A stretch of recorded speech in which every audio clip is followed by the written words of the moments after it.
Akhirnya IHSG di hari Selasa ini berhasil ditutup di zona penguatan. Ada tarikan Iya. yang sangat-sangat menjadi titik balik gitu ya untuk IHSG karena sudah terjadi di zona koreksi, terjadi pelemahan di zona koreksi dari jam 9.30 pagi tadi Iya. sampai sekitar jam 3.50-an tuh masih berada di Masih zona di merah. akhir-akhir ya? Sampai ada tarikan yang cukup signifikan dan kita lihat akhirnya IHSG berhasil finish di teritori penguatan di 0,1% dan kembali lagi menembus level psikologis 7.100-an. Sentimennya seperti apa, Vira? Ya, ini menarik sekali, memang tidak disangka-sangka begitu ya akan ada tarikan di akhir-akhir penutupan perdagangan hari ini. Dan memang kalau misalnya kita lihat, memang para analis juga memprediksi bahwa memang akan ada sedikit koreksi terbatas begitu ya, karena memang kita lihat IHSG sudah menguat di perdagangan hari kemarin-kemarin begitu ya, dan itu juga cukup signifikan bisa kita katakan.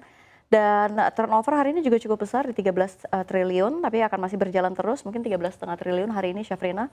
Dan ya kalau kita lihat memang kalau kita melihat IDX performance begitu ya, IHSG semuanya berada di zona hijau begitu ya, dari perdagangan di 1 bulan kemarin sudah melesat di nyaris 4% atau di 3,76%. Dan ya kalau kita lihat memang pada perdagangan hari ini begitu ya, kalau kita lihat memang investor menanti beberapa data penting yang kita lihat memang akan mempengaruhi kebijakan bunga Bank Sentral Amerika Serikat. Kalau kita lihat beberapa data penting yang dapat mempengaruhi kebijakan suku bunga Bank Sentral juga akan menjadi penggerak pasar keuangan, sehingga memang diperkirakan akan bergerak fluktuatif. Dan terlihat tadi walaupun IHSG berhasil begitu ya, berhasil ditutup di zona hijau dengan ke level pas di 7.100 pada perdagangan hari ini juga, dan kemarin juga sama sebenarnya menjadi posisi tertinggi sepanjang 2023. Ini membuat IHSG memang sebenarnya rawan aksi ambil profit begitu ya, atau profit taking oleh investor. Tapi meskipun demikian, ini investor juga perlu mencermati berbagai data yang akan menjadi penentu arah kebijakan The Fed juga di pertemuan akhir 2023 dan juga proyeksi di 2024. Dan sebenarnya pada malam nanti akan ada rilis data jumlah lowongan pekerjaan di Amerika Serikat periode Oktober yang memang diperkirakan akan turun menjadi 9,3 juta dari bulan sebelumnya 9,55 juta pada September 2023. Nah, jumlah lowongan pada September juga, Syafrina, ini merupakan level tertinggi dalam 4 bulan dan memang sudah melampaui konsensus pasar sebesar 9,25 juta. Dan tentu jumlah lowongan pekerja yang menurun begitu ya, atau mendingin, ini akan semakin meningkatkan optimisme bahwa memang The Fed akan dovish begitu ya. Sebab kalau misalkan kita ketahui data-data dari kemarin, nyaris 98% pelaku pasar juga semakin optimis bahwa The Fed akan melunak, di mana memang keyakinan ini muncul setelah inflasi Amerika Serikat dan data pengeluaran konsumsi pribadi atau PCE Amerika Serikat sudah melandai.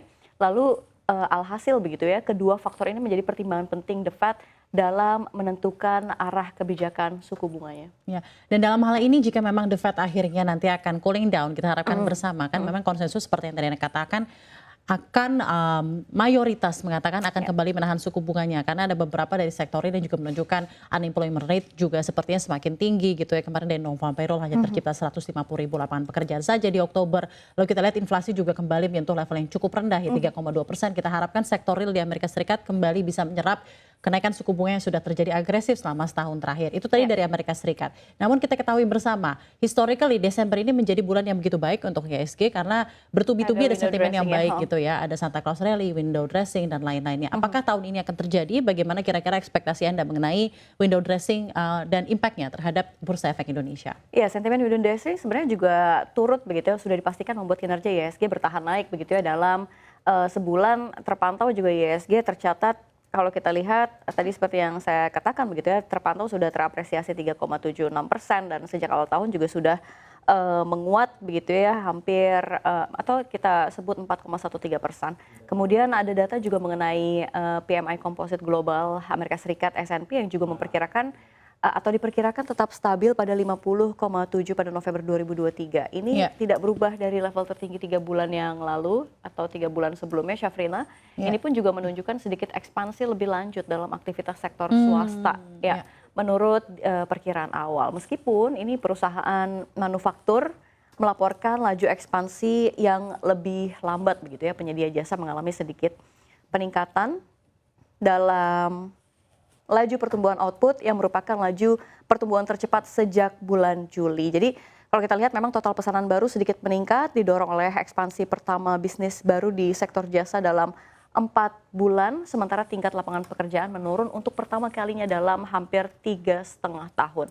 Kalau dari segi harga, nah biaya input juga sudah mengalami kenaikan terkecil sejak Oktober 2020 karena memang penurunan biaya energi dan bahan baku, sementara juga harga jual meningkat lebih cepat. Kalau kita lihat data yang terakhir juga kepercayaan dunia usaha sebenarnya melemah juga, Syafrin. Iya. Jadi memang ada beberapa hal yang Iya. menunjukkan bahwa sebenarnya window dressing ini ya kita harapkan akan terjadi gitu ya di tahun ini, dan ini juga akan memberikan harapan bahwa IHSG dapat bergerak menguat ke level-level yang cukup baik gitu ya di tahun ini. Harapannya dari pelaku pasar tentunya menyentuh level 7.200 sampai 7.400 ya. Kita Ya, harapkan ya ada ya. kenaikan yang cukup signifikan di akhir tahun ini. Lalu bagaimana dengan sentimen-sentimen seperti pembagian dividen dari beberapa emiten-emiten yang juga menjadi kesayangan pelaku pasar?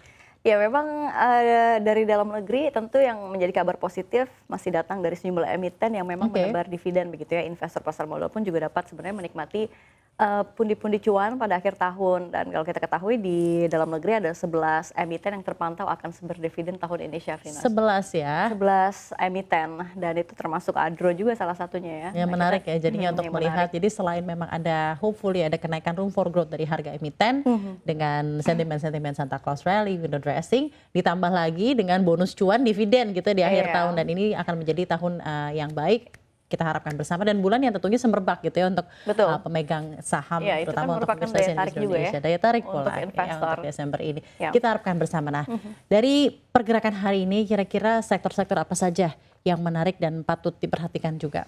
Ya ini menarik, Syafrina. Kalau kita lihat kan indeks PMI manufaktur di Indonesia versi S&P Global pada November 2023 ini kan tercatat di level ekspansif begitu ya, sebesar 51,7 atau lebih baik lah dibandingkan sebelumnya sebesar 51,5.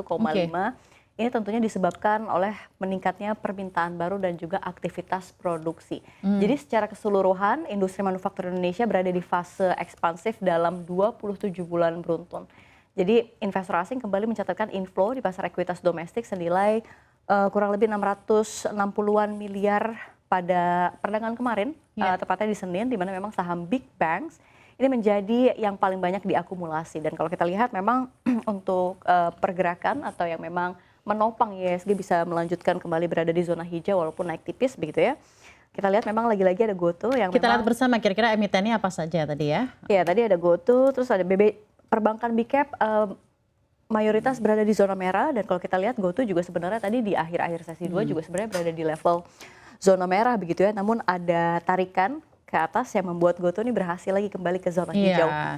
Dan mungkin ini yang menyebabkan menit-menit terakhir ya IHSG berbalik arah dan akhirnya berhasil ditutup di zona penguatan 0,1% ya. Karena GoTo hari ini berhasil kembali ditutup di level penguatan tepatnya di 101 saat ini. Betul sekali. Rupiah per lembar saham atau naik 1%. Sedangkan kalau kita lihat beberapa bank big caps hari ini malah harus melemah ya, terutamanya BBCA, BBRI, BMRI kita lihat nih melemah tipis di 0,28, 0,91 dan 0,42. Tapi kita lihat juga ada beberapa sumbangan dari turnover yang cukup aktif hari ini. Aman Mineral turnovernya 390,7 miliar yang berhasil menguat di 3,53%. No wonder ada a little bit good surprise gitu ya Iya, di kalau menit kita lihat terakhir GoTo juga IHSG hari ini. 1,8.